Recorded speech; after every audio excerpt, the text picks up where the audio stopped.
क्या आपने कभी सोचा है कि जेल में रहते हुए नेता चुनाव कैसे लड़ लेते हैं? आप कहेंगे कैसे लड़ सकते हैं, लड़ लेते हैं? क्या इनके लिए कोई कानून नहीं है? कानून है मेरे भाई, यहाँ मैं दिया हूँ, आप इसे अच्छे से ध्यान से पढ़ें तो और अच्छे से समझ पाएंगे।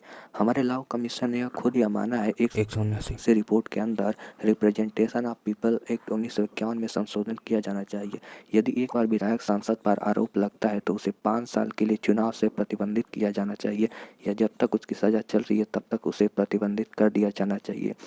यहाँ तक कि लॉ कमीशन ने यह भी कहा, यदि किसी व्यक्ति पर केस लगता है तो उस पर लगे हुए सारे आरोप से जब तक मुक्त नहीं हो जाता तब तक उसे चुनाव लड़ने की इजाज़त नहीं दी जानी चाहिए।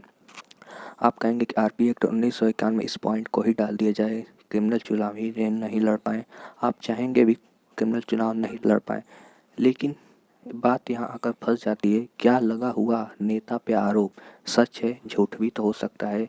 हमारे देश में फंसाने की कोशिश बहुत की जाती है, आप जानते होंगे। इसके साथ ऐसा किया, वो उसके साथ ऐसा किया। इसी तरह एक आरोप जिनके पीछे गवाह ढूंढते रहिए, केस चलता रहता है। और राज और राजनीति में होना यह सब आम बात है। ऐसी स्थिति में सही किसको माने? इसीलिए आज तक की लॉ कमीशन की रिकमेंडेशन मानी नहीं गई।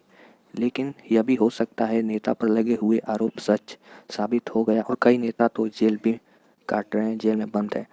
आपको ऐसे कई उदाहरण आ रहे होंगे जो जेल में बंद है तभी भी चुनाव लड़ रहे हैं। नेता पे गंभीर आरोप, रेप, मर्डर इत्यादि का लगा, ऐसे केस का आरोप लगा जिसके अंदर जमानत नहीं दी जा सकती, फिर पुलिस जेल में डाल देगी। लेकिन जेल में डालने का यह मतलब बिल्कुल नहीं है कि आरोपी सिद्ध हो चुका कि वही आरोपी है। फिर कोर्ट फैसला करती उस सबूत पे ये आदमी सच में आरोपी है या नहीं।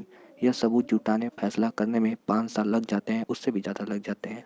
5 साल रहा जेल में लेकिन अभी भी सिद्ध नहीं हुआ कि वही आरोपी है, तभी वो चुनाव नेता लड़ पाते हैं, क्योंकि उन पर आरोप सिद्ध नहीं हुआ है। लेकिन वो आरोपी सिद्ध हो गया कि वही अपराधी था, फिर उसको 7 साल की सज़ा दी जाती है।